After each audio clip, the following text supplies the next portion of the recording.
जय श्री कृष्णा। राधे राधे जी। आप सबका सुनीता भक्ति चैनल में हार्दिक स्वागत है। भगवान श्री कृष्ण की कृपा आपके समस्त परिवार पर बनी रहे। दोस्तों, आज है 23 जनवरी 2026 और दिन है शुक्रवार का। तो आज है माघ मास के शुक्ल पक्ष की बसंत पंचमी। तो आप सभी को बसंत पंचमी की हार्दिक शुभकामनाएं। और आइए अब भगवान श्री हरि का ध्यान करते हुए आज की कथा को प्रारंभ करते हैं। फिर उसके बाद वेदनिधि कहने लगे कि हे महर्षि, धर्म को जल्दी ही कहिए, क्योंकि श्राप की अग्नि बड़ी दुखदायक होती है।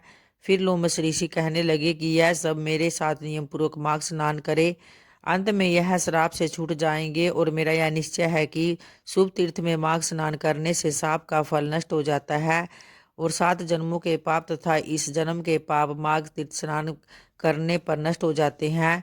और इस अछोद में स्नान करने से अवश्य ही मोक्ष की प्राप्ति भी होती है। राजसूया और अश्वमेध यज्ञ से भी अधिक फल माघ मास स्नान करने से होता है। अतएव संपूर्ण पापों का सहज में ही नाश करने वाला माघ स्नान क्यों न किया जाए। इस तरह से आज के माघ मास की कथा यहीं संपन्न होती है। और आइए अब भगवान श्री कृष्ण की एक कथा के अनुसार कहते हैं कि कृष्ण ने गोपियों के साथ बहुत सी लीलाएं की। श्री कृष्ण गोपियों की मटकी फोड़ते थे और माखन चुराते थे, और गोपियां श्री कृष्ण का उलाहना लेकर यशोदा मैया के पास जाती थी। तो ऐसा बहुत बार होता था। ऐसे ही एक बार की बात है, जब यशोदा मैया प्रभु श्री कृष्ण के उलाहनों से तंग आ गई और छड़ी लेकर श्री कृष्ण की ओर दौड़ी, तो प्रभु ने अपनी मैया को क्रोध में देखा तो वह अपना बचाव करने के लिए भागने लगे। और भागते भागते वह श्री कृष्ण एक कुम्हार के पास पहुंचे। कुम्हार तो अपने मिट्टी के घड़े बनाने में व्यस्त था, लेकिन जैसे ही कुम्हार ने श्री कृष्ण को देखा तो वह बहुत प्रसन्न हुआ। और कुमार जानता था कि श्री कृष्ण साक्षात परमेश्वर है। तब प्रभु ने कुमार से कहा कि कुमार जी, आज मेरी मैया मुझ पर बहुत क्रोधित है, तो मैया छड़ी लेकर मेरे पीछे आ रही है, भैया मुझे कहीं छुपा लो। तब कुमार ने श्री कृष्ण को एक बड़े से मटके के नीचे छिपा दिया, और कुछ क्षणों में ही मैया यशोदा भी वहीं आ गई और कुमार से पूछने लगी, क्यों रे कुमार, तूने मेरे कन्हैया को कहीं देखा है क्या? तो इस पर कुमार ने कह दिया, नहीं मैया, मैंने कन्हैया को नहीं देखा। श्री कृष्ण यह सब बातें बड़े गड़े के नीचे छुप कर सुन रहे थे और मैया तो वहां से चली गई। अब प्रभु श्री कृष्ण कुमार से कहते हैं, कुमार जी, यदि मैया चली गई हो तो मुझे इस गड्ढे से बाहर निकालो। तो इस पर कुमार बोला, ऐसे नहीं प्रभु जी, पहले मुझे 84 लाख योनियों के बंधन से मुक्त करने का वचन दो। फिर भगवान मुस्काए और कहा, ठीक है, मैं तुम्हें 84 लाख योनियों से मुक्त करने का वचन देता हूँ। अब तो मुझे बाहर निकाल दो। तो कुमार कहने लगा, मुझे अकेले नहीं प्रभु जी, मेरे परिवार को भी सभी 84 लाख योनियों के बंधन से मुक्त करने का वचन दोगे तो मैं आपको इस गड्ढे से बाहर निकालूंगा। प्रभु जी कहते हैं, चलो ठीक है, उनको भी 84 लाख योनियों के बंधन से मुक्त होने का वचन दे देता हूँ। अब तो मुझे गड्ढे से बाहर निकाल दो। अब कुमार फिर कहता है, बस प्रभु जी, एक विनती और है, उसे भी पूरा करने का वचन दे दो तो मैं आपको घड़े से बाहर निकाल दूंगा।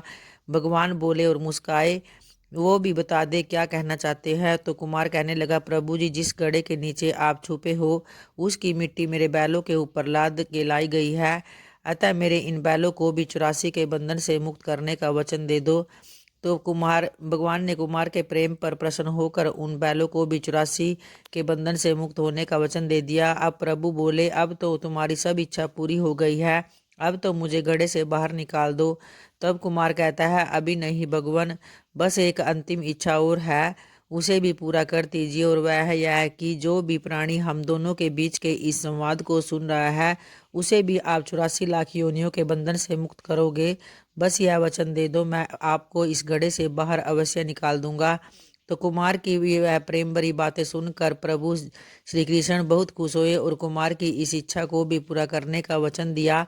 फिर कुमार ने बाल श्री कृष्ण को घड़े से बाहर निकाल दिया और उनके चरणों में साष्टांग प्रणाम किया। प्रभु जी के चरण धोए और चरणामृत लिया। अपनी पूरी झोपड़ी में चरणामृत का छिड़काव भी किया और प्रभु जी के गले लगकर इतना रोए कि प्रभु में ही विलीन हो गए। इस तरह से भक्तों, जरा सोचिए, जो बाल श्री कृष्ण 7 कोस लंबे चौड़े गोवर्धन पर्वत को अपनी इकनी उंगली पर उठा सकते हैं, तो क्या वे एक घड़ा नहीं उठा सकते थे? लेकिन बिना प्रेम रिझे नहीं नटवर नंद किशोर। कोई कितना भी यज्ञ करे, अनुष्ठान करे, कितना भी दान करे, चाहे कितनी भी भक्ति करे, लेकिन जब तक मन में प्राणी मात्र के लिए प्रेम नहीं होगा तो प्रभु श्री कृष्ण नहीं मिल सकते। और आइए भक्तों, अब माता तुलसी का ध्यान करते हुए उनकी आरती का श्रवण करते हैं।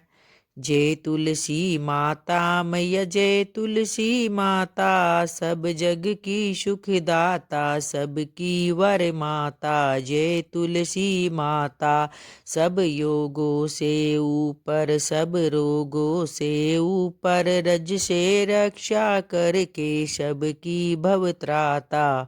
जय तुलसी माता बटु पुत्री है श्यामा की, सुरबल्ली है ग्राम्या विष्णु प्रिया, जो नर तुमको सेवे सो नर तर जाता। जय तुलसी माता, हरि के शीस विराजत त्रिभुवन से हो वंदित, पतित जनों की तारिणी तुम हो विख्याता। जय तुलसी माता, लेकर जन्म विजन में आई दिव्य भवन में, मानवलोक तुम्ही से सुख संपत्ति पाता। जय तुलसी माता, हरि को तुम अति प्यारी श्याम वरण सुकुमारी, प्रेम अजब है उनका तुमसे कैसा नाता। मैया जय तुलसी माता, हमारी विपद हरो तुम कृपा करो माता। मैया जय तुलसी माता, सब जग की सुखदाता सबकी वर माता। मैया जय तुलसी माता, मैया जय तुलसी माता। जय माँ तुलसी, जय श्री कृष्ण।